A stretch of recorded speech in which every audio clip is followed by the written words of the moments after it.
16 janvier 2021, 27 février 2021, presque 45 jours depuis que mourait le docteur Prosper Kanakaro, créateur du centre de santé Mère Teresa de Mbanza-Ngungu. Suffisant pour reconnaître le mérite de ceux qui nous ont quittés en ayant marqué l'histoire. Les Ngungois ont honoré la mémoire de feu docteur Prosper Kanakaro. La cérémonie du souvenir a eu lieu ce samedi 27 février 2021 à Mbanza-Ngungu en deux temps. D'abord, la messe d'action de grâce en l'église de la paroisse catholique Sacré-Cœur, puis la réception au goût des cataractes, en présence des invités, des médecins et naturellement des membres de la famille du disparu, dont la veuve Caroline Kanakaro et 3 des 4 enfants. La messe a été dite par le révérend père rédemptoriste Daniel Bongo, qui n'a pas manqué de mots en cette circonstance inoubliable. Lorsqu'on fut arrivé au calvaire, on mit Jésus en croix avec 2 malfaiteurs, l'un à droite et l'autre à gauche. L'un d'eux l'injuriait en disant « N'es-tu pas le Messie? Sauve-toi toi-même et nous avec. » Mais l'autre lui répliqua durement « Toi non plus, tu n'as donc aucune crainte de Dieu, toi qui es aussi un condamné. Et puis pour nous c'est juste, après ce que nous avons fait, nous avons ce que nous méritons, mais lui, il n'a rien fait de mal. » Et il disait à Jésus, « Seigneur, souviens-toi de moi quand tu viendras dans ton royaume. » Jésus lui répondit, « En vérité, je te le dis, aujourd'hui, avec moi, tu seras dans le paradis. » Acclamons cette bonne nouvelle du Seigneur. Louange à toi, Seigneur. Il y a de cela 40 jours que notre frère, notre Père, nous a quittés. Et nous venons rendre grâce au Seigneur pour le don de la vie et surtout pour tout ce qu'il a été pour nous, pour tout ce que le Seigneur a fait pour lui. Et par lui, le Seigneur a agi à travers nous, par nous. Il y a lieu de se poser tant de questions sur la mort, comme je disais. La mort qui nous sépare d'un être cher. Et surtout, cette personne qui fournissait dans sa vie à faire le bien. Il a aidé beaucoup de gens. On pourrait même se poser la question, mais Dieu, pourquoi permet-il de retirer de ce monde une personne qui apparemment aide les gens? Pourquoi n'était-il pas intervenu pour les garder encore parmi nous, auprès de nous, pour continuer et soulager tant soit peu les malades? Comme je disais, la mort est une réalité qui nous dépasse tous. Lorsque nous lisons attentivement les Saintes Écritures, on se rend compte que on n'explique pas ce qu'est la mort. C'est vrai, on nous dit la cause de la mort, mais la mort elle-même, cette réalité-là, même Jésus, Dieu qui s'est fait chair, il ne nous a pas expliqué. Il a simplement combattu cette réalité et effectivement, il en est sorti vainqueur. Même Jésus a pleuré face à la mort. Il est venu ressusciter son ami Lazare. Il a posé la question, où est-ce que vous l'avez mis? Marthe et Marie vont dire à Jésus, ça fait déjà 3 jours. Certainement, il n'est plus en bon état. Arrivé au tombeau, on nous dit, Jean chapitre 11, verset 35, Jésus pleura. Jésus a coulé les larmes. Et donc pleurer un être cher, c'est tout à fait normal. Puisqu'il comptait beaucoup à nos yeux Et cette séparation, nous n'allons plus le revoir ici sur terre, fait mal, nous fait pleurer, donc c'est normal. Mais nous n'allons pas continuellement pleurer. Aujourd'hui, nous allons cesser de pleurer et nous allons nous réjouir et nous réconforter puisque la parole de Dieu nous transmet un message fort. Dans le livre de la sagesse, au chapitre 3, l'écrivain sacré nous dit ceci. La vie des justes est dans la main de Dieu. Aucun tourment n'a de prise sur eux. Celui qui ne réfléchit pas s'est imaginé qu'ils étaient morts. Leur départ de ce monde a passé pour un malheur. Quand ils nous ont quittés, on les croyait anéantis, alors qu'ils sont simplement dans la paix. L'auteur de la sagesse nous rassure que ceux qui ont cru en Dieu, ceux qui ont cru en la résurrection du Seigneur, quand bien même ils seraient morts, en Dieu ils vivent. Ils sont dans la paix. Leur départ peut être compris pour certains comme un malheur, comme une fatalité. Et pourtant, du côté de Dieu, c'est peut-être une délivrance.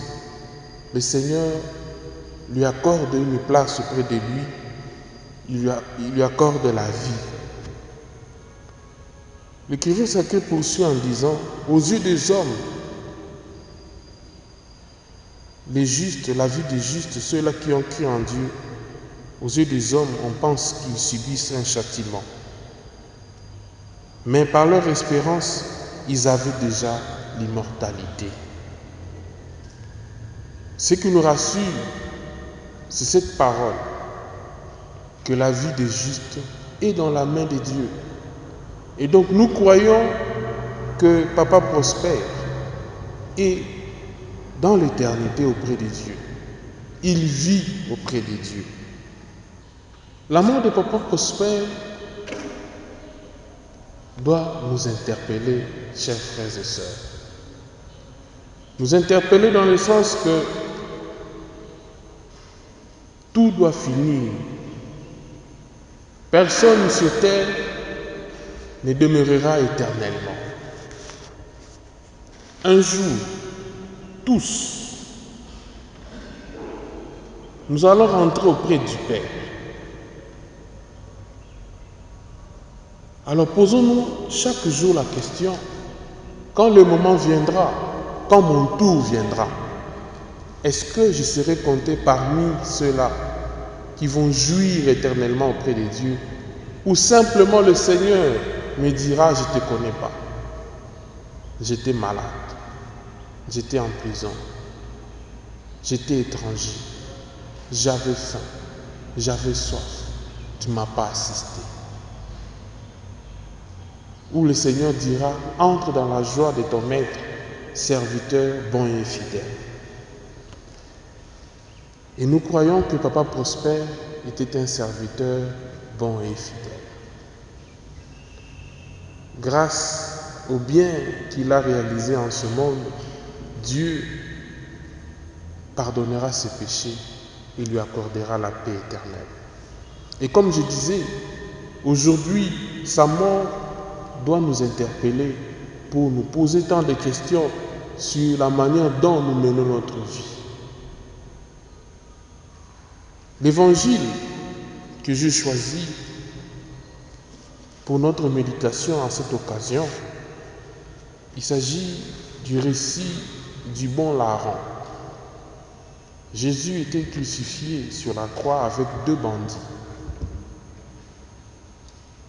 Le premier, soucieux de vivre, il veut à tout prix vivre. Il dit à Jésus, il semblerait que tu es le Messie. sauve-toi et sauve-nous avec toi. Il est en train d'injurier, de diminuer le Christ. Et l'autre bandit interpelle son ami en disant, tu ne crains pas Dieu, mon frère. Nous méritons cette condamnation, ce que nous avons fait, puisqu'ils étaient des grands criminels. La mort sur la croix était réservée pour des grands criminels, des bandits. Ils ont tué des vies et leur sort était la peine de mort. Et donc ils devaient mourir sur la croix. Et l'autre bandit dit, tu n'as pas le droit de dire à ces messieurs, nous méritons, mais lui ne le mérite pas. Et il dit à Jésus, souviens-toi de moi quand tu viendras dans ton royaume. Et Jésus lui dit, en vérité, je te l'ai dit, aujourd'hui avec moi, tu seras au paradis. Bien-aimés dans le Seigneur, ce texte nous montre deux attitudes face à la mort. La première attitude, c'est ceux-là qui tiennent à la vie. Pour eux, la mort, c'est la fin. C'est une fatalité. Ils tiennent à la vie au point qu'ils sont capables de détruire la vie des autres. Ils tiennent à la vie au point qu'ils deviennent égoïstes. Ils tiennent à la vie au point qu'ils ne cherchent que leur propre bonheur. C'est l'image de ces premiers bandits qui insultent le Christ pourvu que celui-là lui redonne la vie. Sauve-toi et nous avec toi. Il ne reconnaît même pas ses torts. Il ne voit pas ce qu'il a fait. Pour lui, l'essentiel est de vivre. Voilà pourquoi, dans le souci de la vie après cette vie sur terre, il dit à Jésus, souviens-toi de moi. Il reconnaît son tort, il dit, je mérite cette mort, je mérite ce sort, la mort sur la croix. Et Jésus, souviens-toi de moi. Parce qu'en lui, je crois bien qu'il croyait en la résurrection après la mort.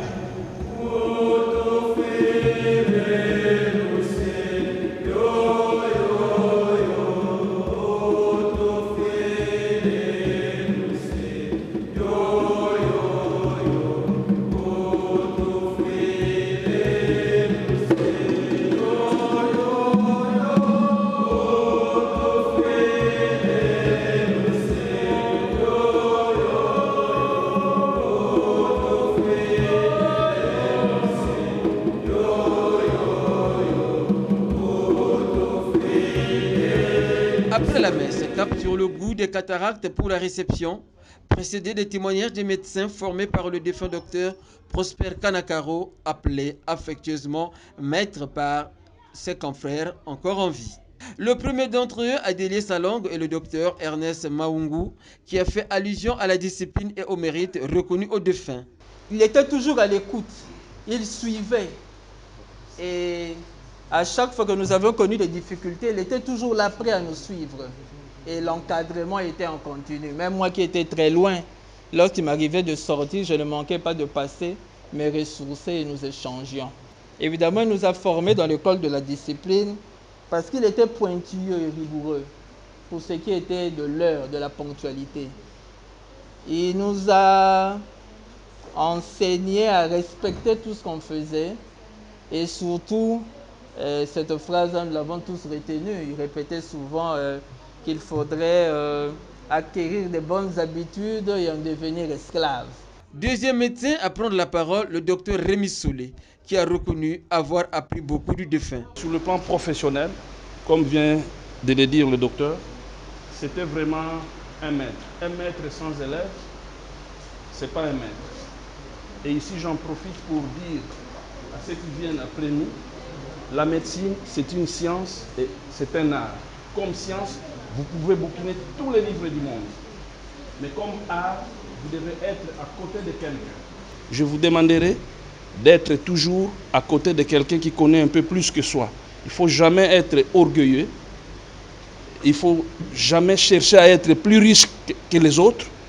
Dieu a créé chacun de nous de sa façon et chacun de nous mérite ce qu'il a. Puis le docteur Didier Kalidou qui a abondé dans le même sens que ses prédécesseurs. Docteur Kanakaro Prosper, que j'ai connu personnellement, c'était un modèle. Comme tant d'autres, Docteur Prosper était présent à toutes les rencontres des médecins. Il venait même avant nous qui dirigeons les réunions. Que ce soit réunion, échange de vœux et tout, il était là. Et il était vraiment disponible pour tout le monde. Donc je vais peut-être interpeller et suivre les pas du docteur Solé, à nous les jeunes, parce que je le suis, qui venons dans la profession que la vie ou le diplôme ne sert vraiment pas à grand-chose. C'est le travail qui compte. Le docteur Tony Kitoko, à qui a été confiée la gestion du centre de santé Mère Teresa, pour sa part, n'a pas non plus tari d'éloges du défunt docteur Prosper Kanakaro. Mais aujourd'hui, docteur Kanakaro n'est plus. Avec tout ce que vous venez de dire ici, je crois, avec la ferme conviction, que l'œuvre du docteur Kanakaro lui survivra à travers les âges et les temps. Mais hélas, nous sommes des jeunes médecins, nous avons été à ses côtés, nous avons appris, mais pas tout. Nous avons encore des insuffisances. Et ici, je prends tout le monde à témoin.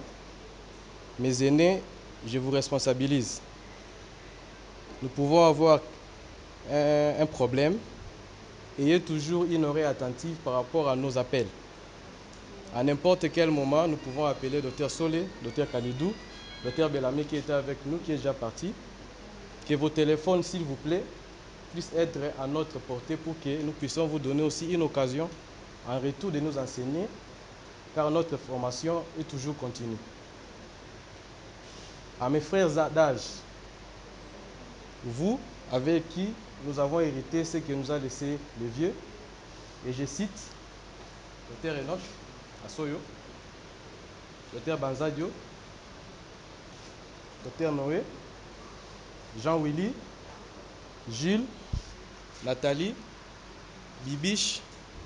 Malheureusement, Joël est resté à l'hôpital parce que la maison ne peut pas rester fermée. La responsabilité est grande et l'heure est grave. Le vieux a placé la barre très haut et nous avons la responsabilité de réussir. La population de Manzangoul est en train de nous regarder et on est en train de nous suivre. Un seul secret pour réussir et pour, à l'occasion, dire merci à ce que Dr Kanakaro a fait pour nous, c'est de rester fidèle et loyal à ses enseignements. En dehors de cela, en tout cas, nous ne pouvons pas réussir. Le dernier médecin à témoigner sur le lustre disparu a été le docteur Enoch Asoyo, toujours avec une certaine gratitude. Je garde de lui l'amour, l'unité et la compréhension. Il ne se distinguait pas qui était qui, il ne distinguait pas les tribus et il prenait tout le monde et il savait mettre tout le monde à sa place. Je travaillais avec lui pendant 5 ans et j'ai appris beaucoup de lui. Nous allons apprendre les autres comme il nous a appris et en lui montrant les techniques qu'il nous a montrées pendant tous ces temps. Le vieux est parti, mais l'œuvre reste. Et nous qui sommes là, nous sommes ses élèves et nous continuerons à travailler selon ce qu'il nous a appris comme principe. Au nom de la famille biologique du disparu, l'un de ses enfants, Dudu Kanakaro, a souhaité que le centre de santé Mère Teresa, créé par son défunt père, soit pérennisé. Et je compte en gros sur la ville de Mbazangoungo et sur la population de toujours continuer à faire en sorte que cette œuvre qu'il nous a laissée, qu'il nous a léguée, médecin, c'était sa vocation, que nous continuions en gros à perpétrer toutes les leçons qu'il nous a laissées et à continuer à faire vivre son œuvre. L'œuvre est là et l'une de nos missions, c'est de supporter l'œuvre que papa a laissée. Donc à l'équipe, je demande à toute la population et à la ville d'avoir toujours confiance à l'équipe qui est restée, qui continuera à faire en sorte que Mère Teresa rende ou supporte la population dans tout ce qui est du contexte hospitalier. Donc on est là pour continuer cette œuvre que mon fait père Dr Kanakaro a laissée. Et cette œuvre continuera en Mbanza-Ngungu et ne mourra pas. Tout ceci avant le repas de famille au goût de cataracte, et ce, en toute reconnaissance.